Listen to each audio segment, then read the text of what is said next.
오늘도 변함없이 우리의 삶에 은혜 베푸신 하나님 앞에 우리는 믿음으로 나아가고요. 성령 하나님 친히 우리에게 말씀하실 터인데 이 시간 하나님의 그 은혜 간절히 사모하는 마음으로 말씀 앞으로 함께 나아가도록 하죠. 오늘은 날 향한 멋진 계획이 있다 9번째 시간이고요. 마지막 시간이기도 합니다. 그래서 말씀의 제목은 믿고 모험을 시작합시다 라는 제목으로 우리를 향하신 하나님의 마음 함께 붙잡아 보도록 하죠. 이 자리에 계신 아주 젊은 부부들 빼놓고는 대부분의 분들이 기억하실 것 같기는 하는데, 이게 개구리 왕눈이라고 하는 만화 기억하시나요? 이게 1973년에 제작되어진 만화인데 50년이 다 되어가는 만화입니다. 대충 기억하실 것 같은데 청개구리인 왕눈이 가족이 어느 날 포식자인 도룡뇽이 공격을 해서 삶의 터전이 무너져요. 근데 거기에 또 지진까지 이제 더하여져서 이제 더 이상 그곳에 살지 못하면 친구들과 형제들을 잃어버리고, 사실 제가 이거 다시 보려고 1회, 2회를 찾아봤거든요. 근데 그렇게 해서 좀 새로운 삶의 터전을 통하여 이제 회복하기 위해서 이사를 하게 되어지는데 그곳이 바로 무지개 연못입니다. 근데 무지개 연못에는 개구리들이 많이 사는데 거기는 청개구리들이 사는 게 아니라 참개구리들이 살아요. 그래서 청개구리인 왕눈이 가족이 무지개 연못, 아름다운 연못을 발견했지만 그곳에 사는 참개구리들이 청개구리 가족을 받아들이지 아니합니다. 그래서 왕눈이 가족이 참으로 고되고 억울한 차별을 당하게 되어져요. 근데 이 모든 어려움의 시간들을 잘 이겨내고 성장해서 그 마을에 이제 왕눈이 가족이 정착하게 되어지는 내용입니다.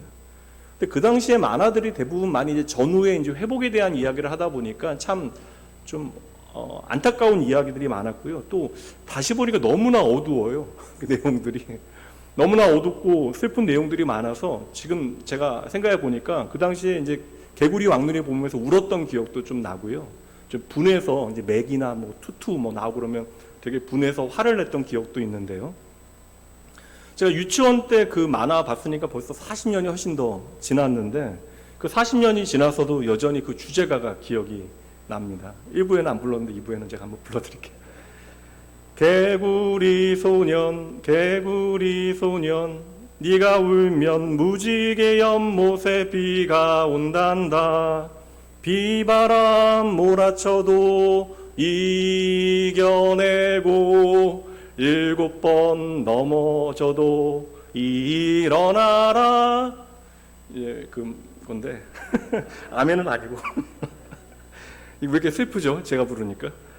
근데 사실 그 당시 만화들이 슬픈 만화들이 많았어요. 엄마 잃어버리고 이렇게 다 그런 만화들이 많았는데 어린 아이들의 만화, 요새 아이들은 전혀 공감하지 못할 비장한 각오가 나옵니다.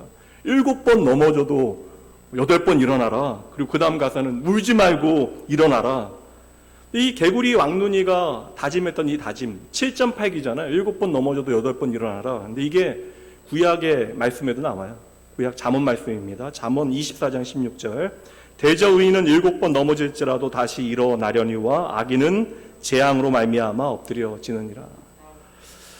7번 넘어져도 8번 다시 일어난다라고 하는 좀 말씀보다 저는 훨씬 더 먼저 제 눈에 들었던 표현 하나가 있어요. 그 넘어진 사람이 누구인가 하는 것입니다.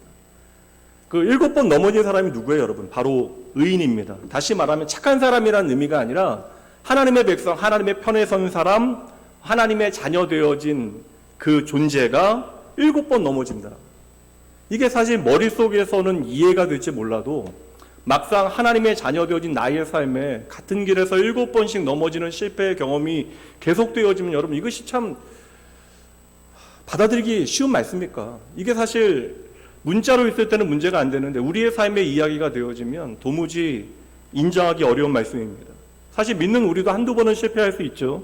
근데 우리가 같은 길에서 그 인생길에서 7번이나 넘어지게 되어진다면, 실패하게 되어진다면 누구나 무슨 생각하겠어요? 하나님이 나를 사랑하시지 않는구나. 이 길이 하나님의 길이 아니구나. 하나님께서 적어도 나와 함께 하시지는 않는구나. 이런 생각하게 되어지겠죠. 근데 성경 속 그 믿음의 사람은 8번째 다시 일어납니다. 저는 이런 말씀 읽을 때마다 제가 좀 깜냥이 부족한 사람인지는 몰라도 당시에 이 말씀 읽을 때 이해가 가지 않았어요. 예전에는 그냥 말씀 읽으면 하나님의 말씀이니까 다 그냥 믿어야지 맹목적으로 그 말씀을 깊게 생각하지 않다가 이제 신학의 길에 들어서게 되어지고 목회자 되겠다고 생각하고 말씀을 통해서 하나님 만난 다음에는 그 말씀에 대해서 사모함이 깊어지니까 말씀의 의미가 무엇일까에 대해서 계속 고민하다 보니까 이런 말씀 읽으면 이해가 안 되는 거예요. 그럼 이 사람은 어떻게 8번이나 일어날 수 있을까? 나는 한 번, 두 번, 세 번도 어려울 것 같은데. 그럼 이 사람은 나와는 다른 어떤 굳건한 믿음의 의지를 가지고 있는 믿음의 사람입니까? 아니면 포기하지 않는 어떤 불굴의 의지를 가지고 있는 사람입니까? 아니면 타고나면서부터 긍정적인 사람 있잖아요. 고민 없이 뭐든지 긍정적으로 받아들이는 사람. 그렇게 긍정적인 에너지가 가득한 사람이 바로 이러한 사람일까? 우리 10가지만 보면 7,8기라고 하는 사자성어나 잠언의 말씀은 똑같은 결론처럼 보일 수도 있어요. 넘어져도 우리가 다시 한번 힘을 내서 한번 죽을 힘을 다해와서 한번 일어나 보자, 힘을 내보자. 근데 우리가 넘어진 입장에서 다시 한번 일어나 보자라고 힘을 내는 것은 괜찮은 이야기지만 7번 넘어진 사람에게 다시 일어나라 라고 이야기하는 것은 어찌 보면 조금은 좀 가혹한 이야기가 아닐까라는 생각도 해봅니다. 의인이 계속해서 실패하는구나. 오늘 좀 고달픈 하루하루로 살아가시는 성도님들 너무나 감정이입해서 좌절하실 필요 없습니다. 이 의인은 말씀 그대로 어느새 다시 일어나 있습니다. 이 말씀이 우리에게 보여주는 가장 중요한 의미는 7번이나 넘어지는, 그것이 나의 선택이건 아니면 어떠한 환경의 문제이건 7번이나 넘어지게 되어진, 어찌 보면 세상적인 기준에서 바보 같은 나를 위하여 하나님께서 언제나 기꺼이 변함없이 나를 향하여 달려오셔서 내가 다시 한번 일어날 수 있도록 내게 손을 내밀어 주신다라고 하는 말씀이 되어지는 거예요. 그러니 이 말씀은 너 다시 한번 힘을 내봐라, 믿음으로 살아보라라는 말씀이 아니라 내가 너 반드시 다시 회복하시겠다라고 하는 약속이 되어지는 것이죠. 그 하나님은요, 시편 48편 14절, 이 하나님은 영원히 우리 하나님이시니 그가 우리를 죽을 때까지 인도하신다. 우리가 믿는 하나님은 영원히 우리의 하나님 되시니 우리가 7번 넘어질 때까지가 아니라 우리가 죽을 때까지 끝까지 쭉 저와 여러분의 삶을 책임지신다, 인도하신다, 넘어진 자리에서 우리를 일으켜 세우시겠다라고 약속해 주시는 것이죠. 그러니 우리가 한 번, 두 번, 세 번, 5번, 6번, 7번 넘어지게 되어질 그때에 나를 향하여 언제나 달려오신 주님께서는 우리에게 분명 이렇게 말씀하실 거예요. 괜찮아, 나는 절대 너를 버려두지 아니한다. 나는 너에게 결코 실수하지 아니한다. 그러니 너는 나만 믿으렴. 오늘 우리가 꽤 괜찮은 삶을 살아가는 것처럼 여겨질지라도 여러분, 살다 보면 내가 무능하게 여겨지는 순간이 있고요. 모두가 다 승승장구, 다 잘나가고 행복한 것처럼 여겨지는데 나만 멈춰있고 나만 뒤처져 있는 것처럼 여기는 순간들이 분명히 있습니다. 그러나 여러분, 괜찮다라는 거예요. 우리가 좀 다른 사람들과 비교할 때 내 생각에 더디게 보여질지라도 문제가 없다라는 것입니다. 하나님은요, 여러분의 인생의 모든 속도를 사랑해 주십니다. 지난 8주 동안 하나님의 계획에 대한 말씀 나눴어요. 제가 이 말씀을 나눈 이유는요, 우리가 하나님의 뜻과 계획을 좀 분명히 이해하고 파악해서 이 땅에서 성공하고 멋지고 아름다운 삶을 한번 좀 살아보자, 남들이 부러워하는 인생의 성공을 좀 만들어내보자라는 말씀으로 이 말씀을 나눈 것이 아니에요.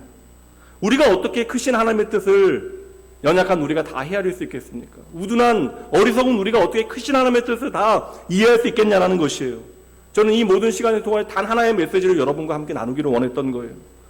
크신 하나님의 그 뜻이 나를 향하여 언제나 신실하시다라는 사실을 우리가 기억하자. 그래서 믿음이라고 하는 것은 여러분, 기억하는 것에 있는 거예요.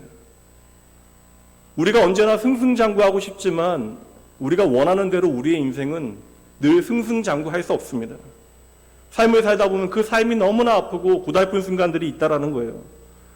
성공해도 외로운 순간들, 높아져도 허무한 시절이 반드시 찾아옵니다. 적어도 목사이기에 인생의 가장 어려운 문제들, 마음의 그 부침과 영혼의 문제로 신음하는 성공한 많은 사람들의 그 마지막 신음소리를 나누었던 경험이 많기 때문에 너무나 잘 알고 있다라는 거예요. 그렇게 내 인생의 모든 순간, 나 혼자의 삶으로 내가 온전히 존재하지 못한다는 그 기억 때문에 내가 힘들어할 그 순간, 여러분 꼭 붙잡으셔야 돼요. 하나님 앞에 우리의 인생은요, 쓸모없는 시간이 단 한순간도 없음을 꼭 기억하셔야 합니다. 그리고 오늘 내가 꽤 느린 것처럼 여겨져서 내가 뒤처진 것처럼 여겨질지라도 괜찮다라는 거예요. 내 인생에 어떠한 문제들이 발생했고 답을 모르겠고 막막해도 괜찮다라는 것입니다. 다시 한번 시편 48편 말씀 봅니다. 함께 이 시간 천천히 읽어보죠. 이 하나님은 영원히 우리 하나님이시니 그가 우리를 죽을 때까지 인도하시리라. 우리는 살기 위해서 이렇게 발버둥 치고 있는데 하나님은 우리 인생의 마지막 순간까지 끝까지 저와 여러분의 인생을 책임지시겠다라고 말씀해 주시는 거예요. 이 말씀이 진리임을 믿으신다면 여러분, 하나님께서 여러분을 향하여 끝났다라고 말씀하시기 전에 저와 여러분의 인생에 끝난 것은 아무것도 없음을 기억하셔야 돼요. 모두가 여러분 끝났다 할지라도 여러분 하나님이 아니다라고 말씀하시잖아요. 오빠의 죽음에 그 사랑하는 동생이 이제는 끝났다라고 포기하게 되어지는 그 순간 주님께서는 그 죽은 나사로를 향하여 무엇이라고 말씀하시는지 보시죠. 요한복음 11장 11절 이 말씀을 하신 후에 또 이르시되 우리 친구 나사로가 잠들었도다. 그러나 내가 깨우러 간다. 정말 이제 모든 것이 다 끝났다라고 모두가 말하고 있어요. 그런데 그 죽음의 현장에서, 그 절망의 현장에서 주님께서는 내 친구 나사로가 죽은 것이 아니라 지금 자고 있는 것이다. 그리고 나는 그를 깨우기 위하여 그에게 간다라고 말씀하시는 것이죠. 그러니까 수많은 세상의 목소리가 여러분을 어떻게 정의하고 판단하건 간에 그 순간 우리에게 중요한 것은 하나님의 음성이 무엇인지, 나를 향한 하나님의 신실하신 약속이 무엇인지를 다시 한번 붙잡는 거예요. 그리고 우리는 그것을 위하여 오늘 이 시간 하나님의 말씀 앞으로 나아가고 있는 것입니다. 어제 교육자 회의 하는데 좀 긴 회의를 했어요. 이런저런 문제들로 교육자 회의를 하고 난 다음에 한 우리 교육자께서 성도님께서 뭐 매주 이런저런 어려운 일들 있는데, 물론 오늘도 감사한 일들, 또 오랫동안 또 뵙지 못했던 또 건강의 문제 있었던 권사님께서 다시 나오게 되셨고, 우리 김문자 권사님 사실 응급실에서 저한테 그냥 목사님 나 장례 잘 치러달라고 그 얘기 하셨는데 또 건강한 모습으로 오셔서 하나님께서 나 살려주셨다는 말씀하시는데 그냥 마음이 찡하더라고요. 이렇게 감사하고 좋은 일들도 우리의 삶에 벌어지지만 또 이게 정말 믿는 사람들의 삶에 너무나 억울한 순간들, 잊지 말아야 되는 일들, 막 그런 일들 보게 되어지면 목회자도 답을 찾지 못해서 교육자 회의 마치면서 어떻게 좀 그분을 격려해야 될지 모르겠다라고 이게 목회자의 마음의 부담을 함께 나누었는데 뭐 답이 있나요? 그 현실적인 문제 앞에서 저희들이 할 수 있는 것은 하나님 앞에 기도하는 것이고, 여전히 하나님께서 그 성도님 사랑하신다는 사실에 대해서 다시 한번 말씀 사역자로 말씀드리는 것 말고는 해드릴 수 있는 게 없기 때문에 이게 마음이 너무나 아프긴 해요. 얼마 전에 한 성도님께서 잠시 기도 이제 전화하고 기도하는 중에 이제 이런저런 얘기 이제 하시다가 이제 마음의 기도 제목 얘기하다가 현실이 너무나 고달프시니까 저에게 푸념하듯 하나님께서 제 기도는 너무나 안 들어주신다고 그렇게 이야기하시더라고요. 당장 힘든 것도 너무나 어려워요. 그런데 힘든 것보다 더 어려운 것은 내가 하나님 사랑하는데 하나님이 나를 외면하시는 것처럼 여겨지는 그 순간, 그 서운함에 우리는 더 힘이 드는 것입니다. 기도하지 않는 분들은 모르고요. 새벽마다 나오셔서 기도하시는 분들 계시거든요. 이게 중간에 또 주중에 나와서 이렇게 집중해서 기도하시기 위해 낮에 오셔서 또 그 어두운 예배당에서 또 울면서 기도하시는 분들 계세요. 어떤 분들은 10년, 20년 한 가지 기도 제목을 놓고 하나님 앞에 신음하듯 하나님 앞에 울부짖는 분들도 계십니다. 근데 이게 참 어려워요. 꼭 하나님 앞에 기도하는데 꼭 꺼진 전화기에 말하듯이 내 기도가 허공을 치는 것처럼 나를 힘들게 만드는 순간들이 있다는 거예요. 그래서 우리는 때로는 지치게 되어집니다. 그러나 여러분, 그럼에도 곰곰이 한번 생각해 보세요. 그럼에도 오늘 우리가 이 자리에 있을 수 있는 이유, 여러분, 내가 가진 어떤 것도요 우리의 삶에 결코 당연한 것이 없습니다. 낙원교회에서 기도 제일 많이 하는 성도 있을 거예요.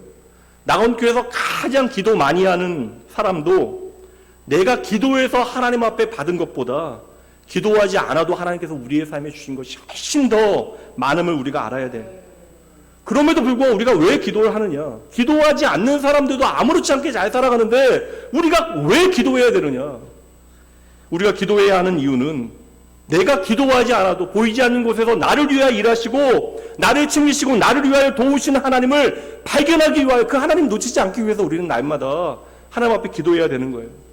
그래서 여러분, 우리가 예수를 10년 믿었건 20년 믿었건 30년 믿었건 내가 교회 안에서 어떠한 직분을 맡고 있건 그건 중요한 일이 아닙니다. 성도의 삶에 기도가 사라지게 되어지면 하나님의 일하심의 흔적이 희미해지는 것이에요. 그럼 그 순간으로부터 성도의 삶은 메마르게 되어집니다. 여러분, 이미 우리가 받은 것들을 그래서 제대로 바라보기 시작하면 내가 받지 못한 것들에 너무나 매여 있을 필요가 없는 거예요. 저와 여러분이 받지 못한 것들은 분명 있긴 합니다. 이러한 것들은 유한한 것들이지만 저와 여러분이 이미 받은 것은요, 영원한 거예요. 무한한 것입니다. 저와 여러분을 향한 하나님의 고백 다시 한번 들어보세요. 하나님께서 맨날 우리 잊어버리니까 이렇게까지 말씀하세요. 이사야 44장 21절 마지막 부분입니다. 이스라엘아, 너는 나에게 잊혀지지 아니한다. 너는 나에게 결코 잊혀지지 아니한다. 하나님은 오늘도 저와 여러분을 향하여 말씀해 주시는 거예요. 우리를 향한 말씀이시잖아요. 이 시간 좀 쑥스러우니까 자기 이름 넣어서 조용히 한번 고백해 보죠. 승일아, 너는 나에게 잊혀질 수 없다. 한번 고백해 보시죠. 승일아, 너는 나에게 잊혀질 수 없다. 하나님께 결코 잊혀질 수 없는 존재가 오늘 저와 여러분인데, 우리가 발버둥 치는 게 아니잖아요. 하나님, 저 좀 잊지 말아주세요 하는 게 아니잖아요. 우리가 하나님 기억하지 아니하여도 하나님은 결코 나를 잊지 아니하시겠다라고 약속하시는데, 그 하나님께 결코 잊혀질 수 없는 존재인 저와 여러분이 고작 7번 넘어진다고 망하겠습니까? 이번 설교 시리즈의 주제가 날 향한 멋진 계획이 있다인데요. 우리가 계속해서 주제 말씀으로 살폈던 구절이 바로 오늘 읽었던 예레미야 29장 11절입니다. 여호와의 말씀이니라, 너희를 향한 나의 생각을 내가 너무나 잘한다. 평안이다. 재앙이 아니다. 너희에게 미래와 희망을 주는 것이다. 여러분들하고 똑같이 삶의 자리에서 흔들리게 되어지는 한 신앙인인 저 역시 이 말씀으로 희미한 내일의 소망을 품게 되어졌고, 또 흔들리는 오늘을 잘 버텨내고 있는 것입니다. 그래서 믿음이라는 것은 언제나 우리의 이야기가 아니에요. 우리를 향하신 하나님의 이야기가 되어지는 것이고, 이 약속의 말씀은 오늘도 거친 세상에서 신음하고 있는 저와 여러분에게 주신 하나님의 든든한 위로가 되어지는 거예요. 걱정하지 말아라. 내가 다 안다. 내가 너를 안다. 그래서 여러분, 하나님께는 계획이 다 있으십니다. 그러니 하나님 외에 다른 것들 때문에 너무나 겁먹거나 흔들릴 필요가 없다라는 거예요. 그러니 우리가 기억해내야죠. 우리가 결코 하나님 앞에 잊혀질 수 없다라는 사실을 여러분의 마음의 중심에 두고 살아가셔야 합니다. 우리의 인생에 결정적인 영향을 미칠 수 있는 분은 하나님 한 분밖에 없다라는 것이에요. 우리가 당장 하나님의 계획을 다 알 수 없잖아요. 우리가 우리의 삶에 벌어지는 모든 일들을 통하여 하나님께서 어떠한 일을 행하실지를 우리가 다 알지 못한다 할지라도, 여러분, 그 모든 것이 반드시 우리를 향한 하나님의 평안, 샬롬, 기쁨, 소망이 포함되어진 계획임을 믿으셔야 돼요. 이게 첫 번째 주제로 함께 나누었던 설교였습니다. 한번 따라해 보시죠. 나를 향한 하나님의 뜻은 선하십니다. 잊지 마셔야 돼요. 믿음이라고 하는 것은 그래서 멀리 보는 훈련을 계속해서 하는 것입니다. 눈앞에 있는 것들에 우리의 시선을 너무나 고정하고 그것이 전부가 되어져 버리면 우리는 항상 쫓기게 되어지는 거예요. 그래서 믿음이라고 하는 것은 우리의 나쁜 시력을 고치는 안경과 같은 것입니다. 그래서 믿음의 시력이 우리 안에 좋아지게 되어지면 그때로부터 한 가지가 선명해져요. 믿음의 시력이 좋아지면 눈앞에 있는 세상의 일들은 조금 희미해지고 내 삶에 일하시는 하나님의 손길이 더욱더 우리의 삶에 선명해지는 것이죠. 그래서 우리는 예수 그리스도의 은혜를 통하여 오늘 믿음이라고 하는 안경을 쓰고 내 자신과 세상을 바라보게 되어진 것입니다. 잠언 16장 9절, 믿음의 안경을 쓰고 우리는 이 고백을 드려야 돼요. 함께 읽어봅니다. 사람이 마음으로 자기의 길을 계획할지라도 그의 걸음을 인도하시는 이는 여호와시니라. 우리가 많은 계획을 세울지라도 이 모든 우리의 걸음걸음을 책임지시는 분이 하나님이십니다. 여러분 고백해내셔야 하는 것이죠. 오늘 힘든 분들 계시잖아요. 앞으로 여러분의 인생에 아픈 순간도 없을까요? 앞으로도 우리의 인생에 분명 아픈 순간들, 고달픈 일들 벌어질 거예요. 어떤 일들은 우리의 그릇된 선택 때문에 벌어질 것이고, 또 어떤 때는 예기치 못한 일들이 우리의 삶에 벌어질 수 있습니다. 그러나 저와 여러분은 그 모든 순간과 모든 장소에서 알게 되어질 거예요. 아, 하나님은 신실하시구나. 아, 하나님은 나를 여전히 사랑하시는구나. 여러분, 하나님은 여러분의 인생의 모든 날에 영원히 신실하십니다. 그러므로 여러분, 우리는 비로소 우리의 인생이 아픈 때에 제대로 깨닫게 되어지는 거예요. 아, 정말 나 혼자 할 수 있는 일이 아무것도 없구나. 말씀이 정말 살아있어서 오늘 내 삶에 이렇게 역사하는구나. 그리고 우리는 비로소 다른 사람들을 돌아보기 시작해요. 아, 우리가 말로만 사람들 판단하고 이야기했는데, 아, 다른 사람들도 이렇게 아팠겠구나. 이렇게 우리가 고달픈 인생의 순간을 통하여 하나님 만나게 되어질 때 진심을 다하여 하나님 앞에 고백하게 되어지는 것이죠. 내게 정말 하나님밖에 없다. 그래서 내 삶의 아픔이라고 하는 것은요, 어느새 믿음의 시력이 떨어져 지금까지 내가 바라보지 못했던 것들을 선명하게 만드는 거예요. 여러분, 언젠가는 하나님의 은혜가 선명해서 너무나 많아서 여러분들이 하나님 그렇게 열심히 신앙생활하고, 오늘은 내 삶에 하나님의 은혜가 없어서 여러분 이렇게 지금 더딘 심령으로 살아가는 것이 아닙니다. 어느새 내가 믿음이라고 하는 안경을 가지고 하나님의 일하시는 증거들을 눈으로 바라보지 못하니까 오늘 우리가 이렇게 더딘 심령으로 방황하게 되어지는 것이죠. 그래서 여러분, 우리의 삶의 아픔이라고 하는 것은 많은 순간 내가 지금까지 보지 못했던 것들, 놓쳤던 것들을 선명하게 보게 만드는 것이죠. 내가 하나님을 떠나도 나를 절대 떠나지 아니하신 하나님, 내가 아플 때 나와 반드시 함께 하신 하나님, 나와 함께 아파하신 하나님, 나의 실패를 통해 새로운 길을 만들어내시는 창조자 하나님, 그리고 나의 방황을 인도하심으로 바꾸시는 선한 목자 되신 하나님. 그래서 여러분 믿으셔야 돼요. 성도의 삶에, 하나님의 자녀의 삶의 모든 아픔은요, 언제나 은혜가 되어집니다. 한번 따라해 보시죠. 우리의 아픔은 은혜로 바뀝니다. 이거 확인해야 돼요. 그러니 여러분 덜 걱정하셔도 됩니다. 좀 덜 염려하셔도 돼요. 너무 두려워하실 필요 없다라는 거예요. 하나님은 오늘 여러분을 향한 선하신 계획을 가지고 계시고요, 그 선하신 계획을 온전히 다 반드시 이루신다라는 것이에요. 그럼에도 여러분, 이 약속의 말씀에도 여전히 현실 가운데 두려워하고 흔들리고 있는 저와 여러분을 향하여 주님께서 다시 한번 약속해 주시는데, 예수님의 음성 들어보시죠. 마태복음 19장 26절. 예수께서 그들을 보시며 이르시되, 우리를 향하여 이 시간 말씀하시되, 사람으로는 할 수 없으나 함께 있습니다. 하나님으로서는 다 하실 수 있느니라. 하나님께서는 다 하실 수 있습니다. 이 변하지 않는 하나님의 약속 까닭에 저와 여러분이 오늘을 버텨낼 수 있는 것이고, 내일을 소망할 수 있는 거예요. 좋은 일이 있어서, 내게 능력과 자원이 있어서 우리가 내일을 희망차게 바라볼 수 있는 것이 아니라, 우리가 고통의 순간에, 아픔의 순간에도 내일을 소망 가운데 바라볼 수 있는 이유는 여전히 저와 여러분의 삶에 신실하신 하나님께서 임마누엘 함께 하시기 때문에 그러합니다. 이게 7번째 주제 말씀이었어요. 그러니 저와 여러분은요, 7번 넘어져도 괜찮다라는 거예요. 내가 넘어진 곳에서 우리는 발견하게 되어집니다. 누구를요? 나를 일으켜 세우시기 위하여 그 자리에 서 계신 하나님을 보게 되어지는 것이죠. 하나님 까닭에 우리의 모든 아픔은 그래서 새로운 소망이 되어지는 거예요. 이 감당치 못할 하나님의 은혜와 사랑 앞에서 우리가 무엇을 하겠어요? 우리의 삶에 당연한 것이 하나도 없다는 사실을 깨닫는 것이 믿음인데, 우리의 삶에 정말 당연한 것이 아무것도 없습니다라는 사실을 나의 모든 시간을 통하여 하나님 앞에 확인한다면 우리가 하나님을 향하여 무엇을 할 수 있겠습니까? 다른 건 없는 거예요. 그 하나님을 믿어드리는 거예요. 그 하나님을 믿어드리는 것입니다. 이것이 우리가 하나님을 향하여 드릴 수 있는 최선의 예배가 되어지는 거예요.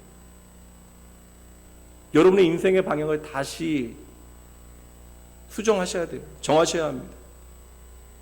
오늘 우리가 불렀던 찬양, 찬송가 430장 가사 불러드릴게요. 주와 같이 길 가는 거 즐거운 일 아닌가? 우리 주님 걸어가신 발자취를 밟겠네. 어린아이 같은 우리 미련하고 약하나 주의 손에 이끌리어 생명길로 가겠네. 꽃이 피는 들판이나 반대로 험한 사망의 골짜기라도 주님 인도하시는 대로 주와 같이 가겠네. 한 걸음 한 걸음 주 예수와 함께 날마다 우리 걸어가리.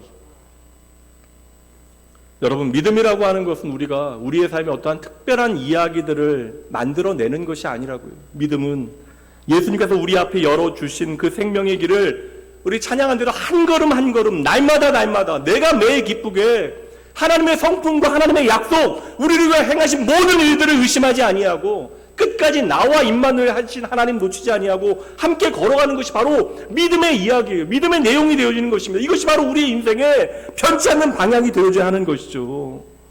오늘도 우리의 인생의 이야기들이 쓰여지고 있는데 우리의 인생에 쓰여지는 모든 이야기들이 당장 찢어버리고 싶은 아픈 이야기라 할지라도 여러분, 이 모든 이야기들이 하나님 안에 우리의 동행의 이야기임을, 하나님과 함께하는 동행의 기록임을 여러분 잊지 마셔야 돼요. 그렇게 날마다 책임지시는 하나님, 나와 동행하시는 하나님, 그 하나님 놓치지 마셔야 하는 것입니다. 아멘할 수 있는데 이 말씀에 말씀드린 대로 계속해서 넘어지다 보면 왜 하나님 가만히 계십니까? 이렇게 원망하게 되죠. 왜 하나님 가만히 계십니까? 성도님들 한 100분씩 이제 기도하는데 날마다 기도하다 보면 이게 어떤 분은 기도 제목이 제가 낙원교회 처음 올 때부터 가지고 있었던 기도 제목을 지금까지 기도하고 있어요. 왜 하나님께서는 가만히 계시는 것일까? 그러나 여러분, 우리가 하나님의 크신 뜻과 계획을 다 헤아릴 수 없다 할지라도 적어도 오늘 나를 향한, 나의 존재를 향한 하나님의 사랑을 기억하신다면 하나님의 가만히 계심도 은혜임을 잊지 마셔야 돼요.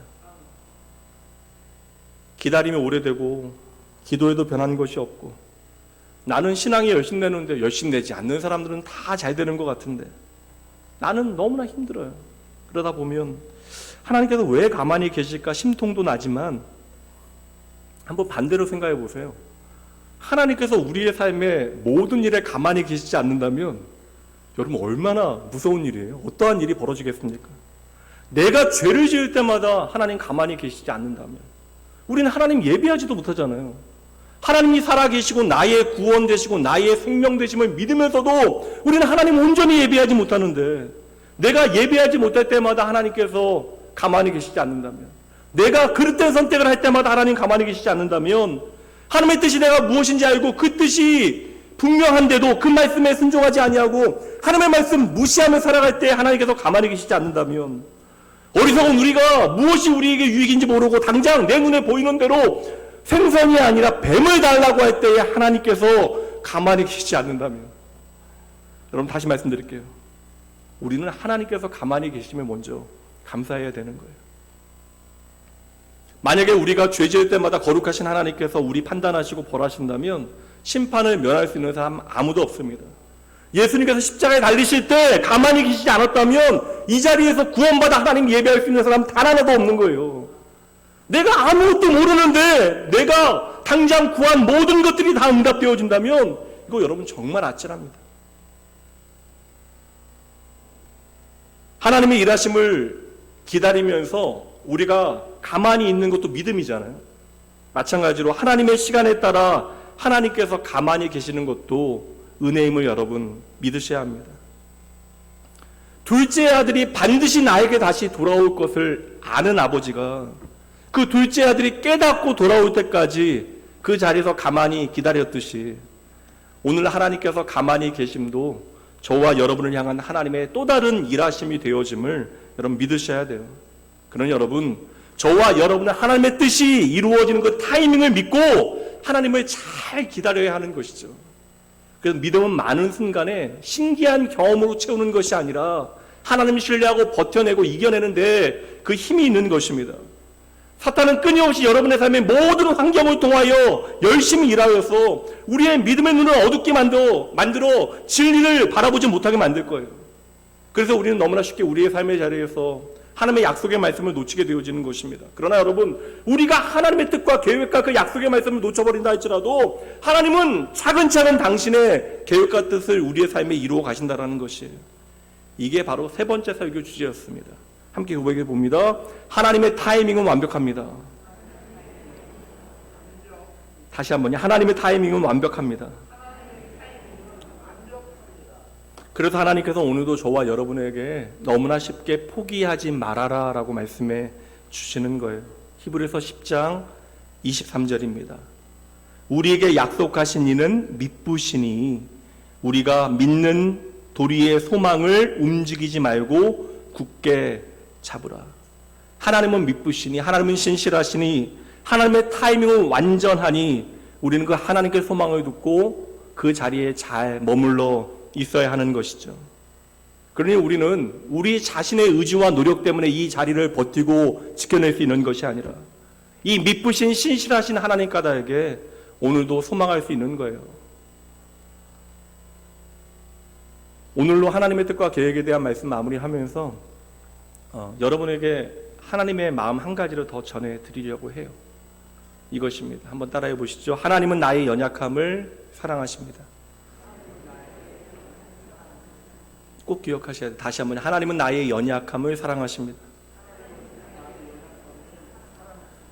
초대교회 중에 고린도 교회 있었는데, 고린도 교회는 사실 좀 다른 교회들에 비해서 돈도 많고 잘 나가고 성장하고 교회 안에 자랑할 만한 사람들이 많았던 교회입니다. 근데 이 고린도 교회에 보낸 바울 사도의 설교자, 목회자, 영적 아비의 심정으로 쓴 그 바울 사도의 편지를 보면 고린도 교회 사람들이 얼마나 엉망이었는가를 확인하게 되어지죠. 그러니까 교회의 사람들이 그냥 모이는 것으로 만족해서는 절대 안 되는 것 같아요. 복음이 과연 오늘 우리의 삶 가운데 살아 움직이고 있는가? 근데 바울 사도가 고린도 교회 성도들을 향하여 이제 책망을 해요. 너희가 이렇게 살면 안 된다. 계속해서 책망한 다음에 이제 고린도서의 이제 편지의 마지막 부분, 두 번 나눠서 보내긴 했는데 그 고린도서의 끝머리에 반대로 자신이 얼마나 연약한가에 대한 이야기를 합니다. 사실 사람은 약한 거 숨겨야 되잖아요. 그 세상 가운데 내가 좀 제대로 살아가기 위해서 우리가 부족한 것은 가능하면 보이지 않아야 되는데, 우리가 부족함 보이고 약한 거 드러내면 사람들은 우리 업신여기고 욕되게 만드는 순간들이 있는데, 바울사도 보세요. 바울사도 11장, 고린도서 11장 30절, 내가 부득불 자랑할진대 내가 약한 것을 자랑하리라. 그러니까 자랑을 하면, 하나님 앞에 내가 자랑하면 안 되지만 자랑할 것이 있으면 내가 약한 것 너희에게 자랑하겠다. 교회 안에서 세상의 자랑거리로 뽐내고 대놓고 잘난 체 하는 교인들을 향해서 내게도 너희의 기준으로 자랑할 것을 이야기하자면 너희보다 자랑할 것이 더 많이 있지만 나는 너희에게 한 가지만을 자랑하겠다. 나의 약함을 너희에게 말한다. 온라인 서점에 이제 제가 키워드를 성공이라고 하는 단어로 금요일날 넣어봤어요. 성공이라고 하는 단어를 넣어봤더니 관련 키워드로 판매 서적이 24,649권, 물론 뭐 이제 절판되어진 책도 있겠지만 총 24,649권이 성공이라고 하는 주제의 책입니다. 오늘도 셀 수 없는 성공에 대한 책들이 쌓이고 있는 데는 분명한 이유가 있겠죠. 왜요? 읽는 사람이 있다라는 거예요. 다시 말하면 모든 사람들이 세상에서 성공하기를 간절히 원한다라는 것입니다. 그러니까 성공하기 위하여 발버둥 쳐야 하는 이 세상 가운데 여러분, 나의 자랑이 나의 약한 것이다 말하는 것이 얼마나 힘이 없는 얘기예요. 얼마나 초라한 말이 되어집니까? 내가 자랑할 수 있는 것이 나의 약한 뿐이다. 이것도 이해가 되지 않는데 바울 사도는 이어서 이야기해요. 고린도후서 12장 10절입니다. 그러므로 내가 그리스도를 위하여 약한 것들과 능욕과 궁핍과 박해와 곤고 모든 안 좋은 거, 나로부터 시작되어진 모든 안 좋은 것을 기뻐한다. 이는 뭐라고요? 내가 약한 그때의 강함이라. 추상적으로 받아들이지 마시고 내가 약한 게 자랑이 되어질 수 있고, 바울 사도가 또 이야기하는 그 아이러니, 그 역설적인 약함의 아이러니가 뭐예요? 내가 약할 때 나는 강하다. 우리의 약함이 우리의 자랑되어질 수 있는 이유, 우리의 약함이 우리의 강함이 되어질 수 있는 역설은 단 한 가지 이유밖에 없다라는 거예요. 무엇입니까? 나의 약함을 하나님께서 다 아신다. 하나님께서 저와 여러분의 전부를 다 사랑하시면 믿으세요? 우리가 하나님을 충분히 떠날 수 있고 하나님 마음에 걸맞는 존재가 아님을 다 아시는데, 우리의 마음의 밑바닥까지 하나님께서는 다 헤아리시는데, 그 하나님께서 우리를 사랑하신다는 것은 우리의 전부를 다 사랑하시는 것이고, 우리의 전부를 다 사랑하신 하나님의 절대적인 사랑은 바로 예수 그리스도의 십자가를 통해 우리에게 증명되어졌는데, 우리의 전부를 다 사랑하신 하나님께서 우리를 바라보실 때 하나님 앞에 우리는 연약함밖에 없기 때문에 그러한 것이죠. 그러니 여러분, 이 자리에서 내가 누구보다 더 낫다, 누구보다 조금 더 믿음이 있다, 내가 누구보다 조금 더 봉사한다, 누구보다 내가 더 하나님을 사랑한다, 이것은 의미가 없는 거예요. 하나님 앞에 우리는 모자란 것 투성이고 모르는 것밖에 없습니다. 그러니 우리가 하나님의 은혜를 통하여 오늘 나의 삶을 비춰보게 되어지면 저와 여러분은요, 참 하나님의 손이 많이 가는 자녀예요. 그러나 여러분, 이게 참 감사한 일입니다. 하나님의 그 손길이 많이 닿아야 되는 인생이 저와 여러분의 인생이기 때문에 그러한 거예요. 예전에 북쉐어링을 할 때 50대 남자 집사님께서 가족들에게 서운한 이야기를 하시는 거예요. 사랑에 대한 주제로 이야기를 하다가. 근데 해외 출장이 많으신 집사님이신데 한 달에 한 번, 두 번 그렇게 해외에 출장을 가세요. 그런데 이제 뭐 출장을 자주 가시니까 아예 이제 자기 서재에 짐을 다 미리 좀 챙겨놓고 몇 가지만 바꿔가면서 이렇게 하시는데, 어느 날 이제 다음 나갈 출장을 준비하기 위해서 짐을 챙기는데, 이제 50대가 넘어가면 이제 이유 없이 삐끗하잖아요. 아무 이유 없이 뭐 간단한 짐을 하나 짓는데 허리를 삐끗하셔서 그 자리에 엎드려서 그냥 20분 동안 아무것도 못했대요. 너무 아파서 아무것도 못하고 엎드려 있다가 이제 내일 출장을, 이제 이거는 중요한 출장이기 때문에 연기할 수 없어서 급하게 좀 이렇게 차를 타고, 이제 허리가 조금 이제 나아진 다음 급하게 차를 타고 응급실에 가서 저녁에 이제 진통제 맞고 이제 진통약 이제 처방받아서 정말 일주일 출장 내내 그렇게 통증 참으면서 힘들게 일 마치고 이렇게 한숨 쉬면서 그리고 다행이다라고 집으로 돌아왔는데, 온 가족들이 이제 저녁 시간에 식사하고 있는데 아무도 자기에게 통증에 대해서 묻는 사람이, 허리에 대해서 묻는 사람이 없다라는 거예요. 밥 먹고 있는데. 그래서 이제 가족들에게 이제 먼저, 그분이 좀 점잖은 분이라 내가 허리가 좀 많이 그래도 나아졌다라고 이야기하니까 아들 대학 다니는 아들이 아빠 죄송하다고, 제가 깜빡했다고. 근데 그렇게 사랑스러웠던 그 아들이 깜빡했다라는 사실이 그렇게 막 좀 화가 나고 서운하더래요. 근데 그때 그 집에 함께 사셨던 우리 집사님 어머님 계셨는데, 우리 권사님 노목께서 이야기하시더래요. 내가 치통이 많이 좀 나았다. 자기 출장하기 전에 어머니가 너무나 심하게 치통 때문에 고생을 하셨는데 그 치료받은 걸 알고 있는데 본인도 그냥 어머니 아프신 걸 그냥 까마득하게 잊어버리고 있었다라는 것이죠.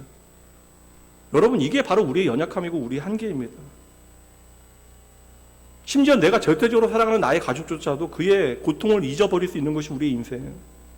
그러니까 사랑하는 사람의 고통도 내가 가장 아파할 수는 있지만 지속적으로 생각하는 것이 불가능한 것이고, 이 망각도 은혜예요. 우리가, 여러분, 내가 사랑하는 사람들의 모든 고통을 그대로 오롯이 나의 고통으로 다 받아들이면 얼마나 그게 어려운 일입니까? 그러니까 때로는 우리가 잊을 수 있는 것도 하나님의 은혜인데, 그러나 여러분, 우리는 내 사랑하는 자녀의 고통을 잊으시라도 하나님은 결코 잊지 않으신다라는 거예요. 저와 여러분의 모든 것을 하나님께서는 다 헤아리시고 아신다라는 것입니다. 그래서 시편 기자는 그 하나님을 이렇게 고백해요. 시편 139편 1절과 2절입니다. 여호와여, 주께서 나를 살펴보셨으므로 나를 아십니다. 주께서 내가 앉고 일어섬을 아시고 나의 삶의 가장 사소한 내가 의미 없이 행하는 작은 일까지도 하나님께서 아시고 멀리서도 나의 생각을 밝히 아십니다. 그 위로가 되지 않았어요? 여러분, 얼마나 다행입니까? 나의 모든 것을 다 알아주시는 분이 계시니 여러분 얼마나 다행이에요. 제가 아직 연소합니다. 근데 제 생각에는 40이 좀 넘어가면 인생에 대한 뭔가 좀 아주 뭐 깊은 좀 통찰이 제 안에 좀 생길 거라는 생각이 들었어요.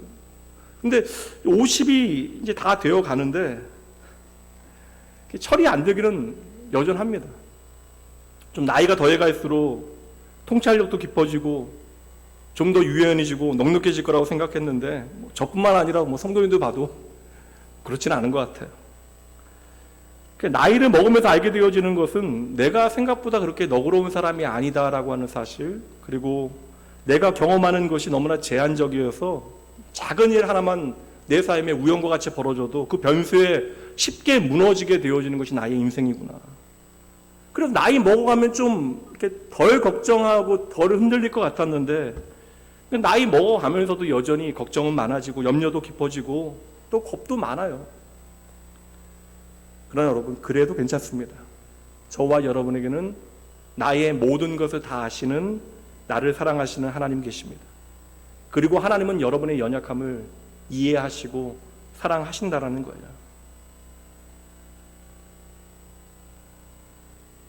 그러니 우리가 약할 그때가 하나님을 경험하게 되어지는 때, 의지할 바 없을 때, 내가 홀로 되어진 그 순간이 나의 연약함을 사랑하시는 하나님을 만나게 되어지는 때입니다.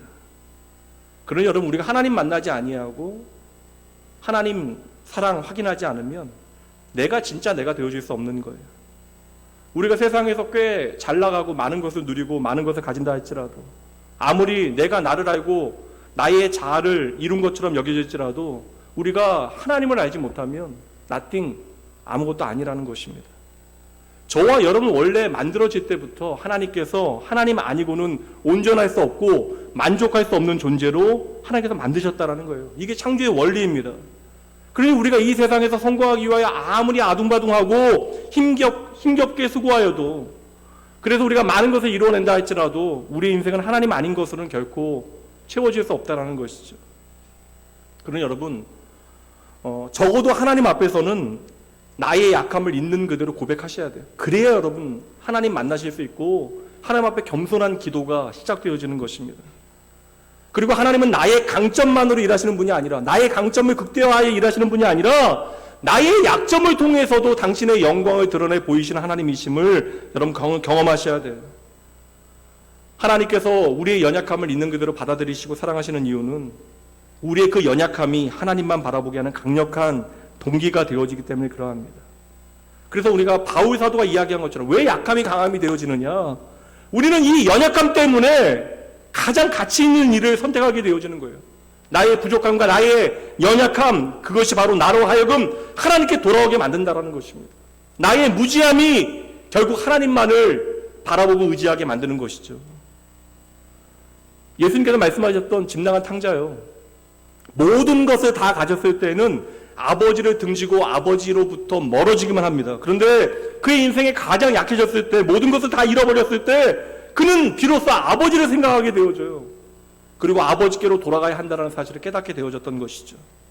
그러니 여러분, 힘들어도 오늘의 여러분의 모든 어려움과 그 연약함이 하나님의 놀라운 은혜의 통로가 되어질 수 있으면 여러분 믿으셔야 돼요. 그리고 나의 약함을 진정으로 아는 사람만이 크신 하나님을 나의 아버지로 만나게 되어집니다. 평생 우리는 그렇게 하나님 앞에 연약함으로 나아가게 되어질 거예요. 그러나 여러분 믿으세요. 우리의 연약함 때문에, 우리의 부족함 때문에 하나님의 선하신 계획과 뜻이 망가지지 않는다는 것입니다. 도리어 우리가 하나님 앞에서 솔직하게 나의 믿음을 고백할 때 우리가 흔들리지 않냐고요. 예수 믿은 지 얼마 정도 돼야 우리가 흔들리지 않아요. 우리는 평생 그렇게 흔들리며 우리의 삶을 살아갈 터인데, 하나님 앞에서 정직하게 흔들리는 그 믿음을 아뢰게 되어질 때, 때로는 하나님 앞에 한없이 내가 나약하게 되어질 때, 어떤 때는 어떠한 선택을 해야 하는지조차 내가 알지 못하는 답답한 가운데 있을 때, 내가 도무지 하나님 앞에 사랑받을 만한 그 어떤 구석이 내 안에 없다라고 생각되어질 때, 여러분 들으셔야 돼요. 하나님은 여러분의 모든 연약함을 사랑하십니다. 여러분의 인생에 여러분이 책임질 수 있는 일들이 무엇이 있습니까? 여러분들이 장담할 수 있는 일이 얼마나 돼요? 우리의 삶의 상황은 우리의 예상과 다르게, 우리의 기대와 다르게 끊임없이 변하게 되어질 거예요. 모든 것들은 변하고 요동할지라도 여러분 변하지 않는 분이 바로 하나님이시라는 거예요. 히브리서 13장 8절, 그게 바로 오늘 두 번째 본문 말씀이었습니다. 함께 읽어봅니다. 예수 그리스도는 어제나 오늘이나 영원토록 동일하시니라. 아멘. 우리가 나에게 좋은 일이 뭔지 안다고요. 나를 위한 계획을 세울 수 있습니다. 그러나 나를 위한 좋은 계획도 나는 스스로 지키지 못하는데, 하나님께서는 저와 여러분을 향한 성실하신 그 신실한 계획을 결코 바꾸지 아니하시고 우리의 삶에 반드시 이루시겠대요. 어제나 오늘이나 영원히 하나님 그렇게 동일하시게 우리의 삶의 자리에 함께 하시겠다라는 것입니다. 둘째 아들이 아버지 뜻 버리고 도망간 것처럼 우리가 때로는 하나님의 뜻 외면하고 떠나갈 수도 있어요. 얼마나 우리의 믿음의 실력이 부족합니까? 평생 하나님 믿어왔는데도 하나님의 마음 헤아리지 못하는 것이 저와 여러분이에요. 그러나 여러분, 우리가 심지어 때로는 하나님의 마음을 가장 아프게 하는 가장 잘못된 선택을 한다 할지라도, 좋은 일은 아니지만 그러한 그릇된 선택을 할지라도 하나님 그 가운데 당신의 아름다운 뜻을 차근차근 이루어 가신다라는 거예요. 우리는 그래서 그 하나님을 합력하여서는 이루신 하나님으로 고백해내는 것이죠. 그러면 때때로 우리가 잘못된 길을 걸어간다라고 생각할 때 내가 하나님을 혹 실망시키는 것이 아닐까 우리는 걱정하게 되어지는데, 여러분 걱정 안 하셔도 돼요. 그것은 그때 잠깐 생각하신 것이죠. 여러분의 인생에 여러분이 생각하지 못하고 하나님을 실망시킬 만한 일들 많이 하셨습니다. 그럼에도 우리가 여전히 이 자리에서 하나님 예배하고 있잖아요. 하나님은 나의 전부를 고백하고 있잖아요. 우리가 하나님을 실망시킬 수 있다고 생각하지만 여러분 천만에요. 하나님은 저와 여러분의 모든 것을 다 알고 계시기에 우리는 결코 하나님을 실망시킬 수 없습니다. 세상의 유혹시험이 저와 여러분을 끌어당기기도 전에 하나님은 우리가 어떻게 반응할지를 다 알고 계시는 거예요. 그래서 때로는 우리가 좀 잘하기도 하지만 그릇된 선택으로 실패하여 넘어지게 되어질 때에도 변함없이 하나님께서 하시는 일은 단 하나, 하나님께서 전념하시는 일은 바로 저와 여러분을 사랑하시는 그 일이에요. 우리가 실패하여 넘어져 있는 그 순간, 사망의 음침한 골짜기에 있는 그 순간에도 하나님 그래서 저와 여러분이 돌아올 수 있는 길을 우리 앞에 만들고 계십니다. 세상은요, 사람 고쳐 쓰는 거 아니다라고 이야기하잖아요. 그냥 경험이 그런 거예요, 경험이. 그러나 여러분 아닙니다. 하나님은 저와 여러분을 완벽하게 고쳐내시는 줄 믿으셔야 돼요. 우리가 계속해서 살폈잖아요. 하나님의 계획은 우리가 첫 번째 숨을 내쉬기 전부터 시작되어졌고, 우리가 하나님 앞에 서게 되어질 그날까지 결코 끝나지 아니합니다. 그리고 우리가 평생 잘 해야 하는 것은 이 하나님을 아는 것으로 우리 안에 채우는 것. 우리의 평생에, 우리의 삶의 모든 모양을 통하여 하나님을 아는 것에 자라나야 하는 것이에요. 이것이 변함없는 우리의 삶의 공통의 방향이어야 하는 것입니다. 이제 말씀 정리하도록 할게요. 목사니까 새벽부터 말씀 묵상하고 말씀 전하고 기도하는 것으로 하루를 시작합니다. 근데 참 이게 이상한 게, 목사인 저도 말씀 전하고 기도할 때에 오늘 있는 일에 대해서 기도하면서 염려하게 되어져요. 그리고 때로는 막막함에 마음이 좀 막히는 순간들도 있어요. 근데 참 감사한 것이 하나 있다면 걱정은 하는데요. 이게 그 걱정하면서 걱정의 끝에 가보면 언제나 확인해요. 그 걱정의 끝에 하나님께서 그 자리에 계시다는 사실을 확인하게 되어집니다. 그러니까 여러분의 인생의 모든 한계의 끝에 하나님께서 서 계심을 믿으셔야 돼요. 내 지혜의 끝에서, 내 능력의 끝에서 하나님은 저와 여러분을 기다리고 계십니다. 그때서 깨닫게 되어지는 거예요. 하나님은 우리와 계속 같이 하셨는데 우리가 그거 보지 못하고 살다가 내 능력의 한계를 경험하고 내 지혜의 한계를 경험하고 비로소 우리는 나와 함께 하시는 하나님께 시선을 맞추게 되어지는 것이죠. 그러니 여러분, 오늘 우리가 조금 부족해도 조금 연약해도 괜찮아요. 도리어 우리는 우리의 연약함 때문에 하나님 앞에 솔직히 나아가 나를 사랑한다 말씀하시는 하나님의 음성 똑똑히 선명하게 듣게 되어질 거예요. 그러니 오늘도 우리는 하나님 앞에 좀 거짓말하지 말고 하나님 앞에 정직하게 연약함 그대로 나아가면 되는 거예요. 하나님께서 우리에게 괜찮다라고 이야기하는데 우리가 왜 걱정하냐고요. 여러분, 조금 부족해도 조금 연약해도 괜찮습니다. 진짜 우리가 귀하다는 사실을 언제 깨닫게 되어져요? 내가 정말 귀한지 언제 우리가 알게 되어져요? 믿음 안에서. 내가 정말 귀하다는 사실은 내가 약하게 되어질 때, 바닥을 치게 되어질 때 알게 되어지는 거예요. 내가 이렇게 죄 많고 허물 많고 초라하고 믿음 없고 내가 아는 것도 행하지 못하고 이렇게 보잘것없고 심지어 하나님 앞에 비겁한 선택을 함에도 불구하고 끝까지 나를 포기하지 아니하시고 사랑하신 하나님 만나게 되어지면 내가 얼마나 하나님 앞에 귀한지를 정말로 깨닫게 되어지는 것이죠. 그래서 여러분, 모든 약한 자가 만난 하나님의 사랑 이야기가 성경의 이야기. 그래서 성경의 모든 이야기는 오늘 저와 여러분의 이야기가 되어질 수 있음을 믿으셔야 돼요.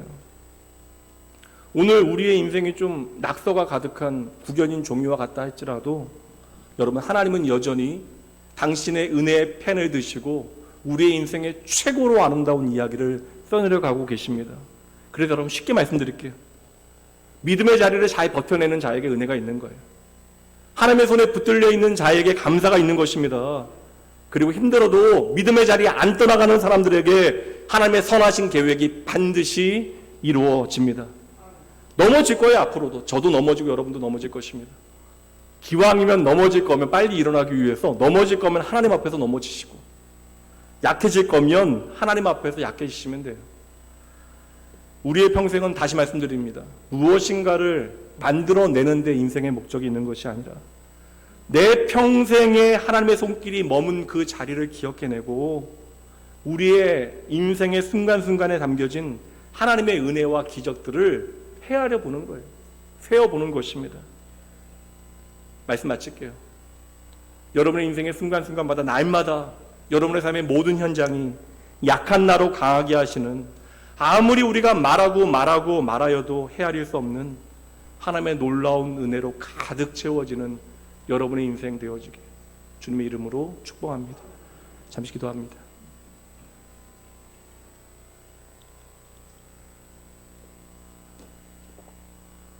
하나님 아버지, 모든 것이 하나님의 은혜입니다. 저희의 삶에 허락하시고 베푸시는 하나님의 사랑은 정말 끝이 없습니다. 주여, 모든 것이 정신없이 변하고 요동치는 매일의 삶 가운데 언제나 변함없으신 신실하신 하나님이 계시니 얼마나 다행인지요. 아버지, 저희의 약함 가운데 크신 하나님의 은혜와 사랑이 드러나기 원합니다. 당장 세상 가운데 내가 원하는 것들 이루어내지 못하고 인정받지 못하고 눈앞에 내가 기대하는 보상이 없다 할지라도, 반대로 내 삶에 내가 원하는 세상의 자랑이 가득 채워진다 할지라도 사랑하는 주의 자녀도 오직 하나님만으로 만족하는 인생 되어질 수 있도록 주여 은혜를 더하여 주시옵소서. 하나님의 때는 완전하고 완벽함을 저희도 잊지 않겠습니다. 하나님 안 계셨으면 벌써 없어지고 망했어야 하는 인생이지만 하나님께서 저희의 삶에 대한 모든 약속을 신실하게 지키셨기에 오늘 이 시간 주님 앞에 나와 저희들 말씀 붙들고 기도합니다. 다 먹고 연약하고 비겁한 저희들 하나님 참으로 끝까지 사랑하셨습니다. 나의 어제와 오늘 나를 책임지신 하나님, 저희들 똑바로 바라보게 하시고 그리하여 나의 내일을 하나님 앞에 온전히 맡겨드리는 주의 자녀도 되게 하여 주시옵소서. 언제나 신실하신 하나님께 모든 소망 옮겨놓을 수 있도록 오늘도 내 삶에 크고 아름다운 놀라운 일들을 행하시는 나의 전부 되신 온전하신 예수님 이름으로 축복하며 간절히 기도합니다. 아멘. 이 시간 말씀 붙들고 여러분 잠시 기도하시죠. 많은 것들로 우리의 마음은 여전히 근심 있고 때로는 하나님 앞에 예배하기도 힘들고 기도하기도 힘들고 참으로 고달프고 어려운 인생의 시간들을 살아갈 때에 나의 도움이 어디서 오는가 놓치게 되어지는 순간들이 있지만 여러분, 하나님의 은혜 까닭에 여전히 우리는 이 자리에 있는 것입니다. 우리의 삶을 향하신 하나님의 은혜 여러분 잘 기억해내시고 믿음의 자리 잘 버텨내셔야 돼요. 하나님의 손에 붙들려 있는 나의 인생을 하나님 앞에 감사함으로 살아내셔야 합니다. 그리고 믿음의 자리를 잘 지켜내셔야 돼요. 이 시간 말씀 붙들고 잠시 하나님 앞에 우리의 마음에 다짐을 담아 결단하며 하나님 앞에 기도하시죠. 여러분의 기도 들으시고 하나님께서 도우실 거예요. 잠시 기도합니다. 하나하나 헤아려 주시니 아버지 주여, 그 마음 그 아픔들을 주님 손으로 품어주시네. 아버지 붙잡으시고 거친 길 위를 걸어갈 하나님 그 자리에 언제나 하나님 때도 계심을 험한 하나님만 산이 진실한 앞을 마음, 하나님 막아도 정직함을 하나님 앞에 나아가게 하시고 빗대신 하나님 내가 주님의 두 실패하고 어느 넘어지게 손이 되어질 때 7번 넘어지 8번 일어나게 하신 하나님, 붙들어 변함없이 나를 사랑하는 일에 아버지 열심을 다하신 하나님, 아버지여 내가 하나님 앞에 돌아올 수 있도록 내 앞에 저민 아버지 슬픔을 씻으시는 하나님 아버지 주님 가시며 바라볼 수 있도록 주의 가시며 주 바라보게 하시고 이름을 하나님 아버지 주의 찬양하네. 가여 주시옵소서. 하나님 아버지 그 은혜를 저들은 가시며 바라볼 수 있도록 하나님 앞에 결코 놓이지 않도록 주의 가여 주시옵소서. 하나님 변치 않는 가운데 함께 하시옵소서. 함께 하시옵소서. 아버지 주님 가시며 이 시간 드려진 헌금과 또 여러분의 모든 하나님 앞에 정직한 결단과 고백 모두 제가 잠시 기도하도록 할게요. 한 마음으로 기도해 주시죠. 하나님, 너무 감사합니다. 오늘도 저희의 모든 염려와 걱정을 넉넉히 이기게 하시는 주님, 이 시간 주님만이 내 삶의 유일한 소망임을 저희들 믿고 그 믿음에 합당한 고백을 주님께 올려드립니다. 세상이 자랑하는, 그리고 나도 의지하게 되어지는 그 물질 하나님께 돌려드리며 내가 정말 사랑하고 의지하는 분이 하나님이심을 이 시간 고백하오니 이들의 정직한 고백 기뻐 받으시고 이들의 삶을 주장하여 주시옵소서. 사랑하는 주의 자녀들의 삶 가운데 내 삶의 승리의 비결이 예수 그리스도이심을 잊지 아니하게 하시고 주의 복음을 기뻐하며 그 복음을 삶의 능력으로 살아낼 수 있도록 주여 그리하여 우리에게 허락하신 새로운 한 주 하나님의 사랑 안에 거하게 하시고 변치 않는 하나님의 신실하신 계획 가운데 내 삶을 온전히 맡겨드리는 귀한 주의 자녀들 되어줄 수 있도록 주여 은혜 더하여 주시옵소서. 허락하신 한 주 하나님 앞에서 정직하게 살겠습니다. 성실하게 살겠습니다. 주의 자녀들을 단단히 주의 약속에 붙들어 매어 주시옵소서. 감사와 찬양 주님께 올려드리며 우리의 삶을 통하여 하나님의 하나님 되심을 나타내 보여주실 줄 믿고 기도하는 주의 자녀들의 삶을 늘 붙드시고 동행하여 주시는 우리의 생명 되신 예수 그리스도 이름으로 축복하며 간절히 기도합니다. 이제는 우리 주 예수 그리스도의 은혜와 하나님의 사랑하심, 성령 하나님의 함께하심이 오늘 나의 삶의 모든 것이 하나님의 신실하심의 결과임을 믿고 나를 향한 하나님의 계획과 선하신 뜻 단단히 붙들고 오늘의 나의 부족과 약함에 좌절하기보다 그 신 하나님 똑바로 바라보고 하나님 소망 삼고 용기 내어 믿음을 살아내기로 작정하는 모든 연약한 주의 자녀들을 위해 이들의 삶의 모든 자리자리마다 간절한 마음의 소원 위에 지금부터 영원까지 함께 있을지어다. 아멘.